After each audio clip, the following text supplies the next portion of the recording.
Depuis le 11 décembre, Philippe Desmonts présente ses peintures récentes à la galerie Dumont.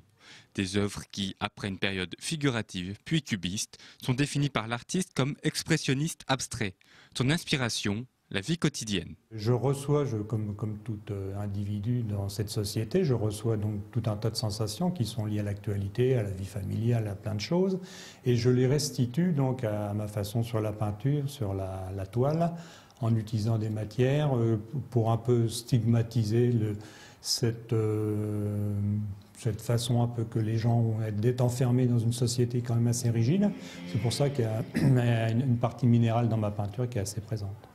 Si le quotidien est l'inspiration de Philippe Desmonts, l'environnement en est aussi une, comme pour cette série de toiles corrodées. Ça fait allusion donc effectivement à cette matière un peu comme la rouille sur la tôle, à la fois détruit et embellit le matériau.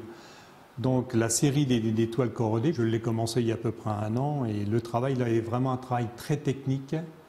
Un travail purement de matière, d'effet de matière, alors en contraste, en épaisseur, en différence de couleur.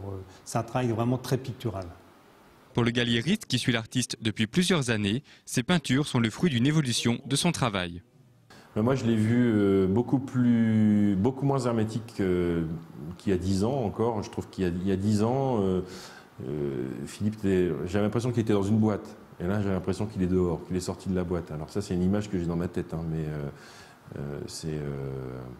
ça n'a rien d'exhaustif, mais voilà, c'est totalement subjectif. Moi, je trouve que la peinture de Philippe s'aère de plus en plus, devient de plus en plus joyeuse.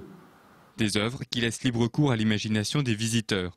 Une invitation au voyage dont certains détails ne sont pas visibles au premier regard, ce qui fait dire à Éric Dumont que ces œuvres sont gentiment dérangeantes, parce qu'elle interpelle le regard, la pupille est toujours interpellée par des choses. Alors il y a une première ébauche, il y a un visuel d'ensemble dans son œuvre, et il faut prendre le temps en fait de s'arrêter sur une peinture pour voir qu'il y a énormément de choses et qu'on ne voit jamais la même chose en fait. le fruit d'un travail extrêmement technique qui est exposé jusqu'au 23 janvier.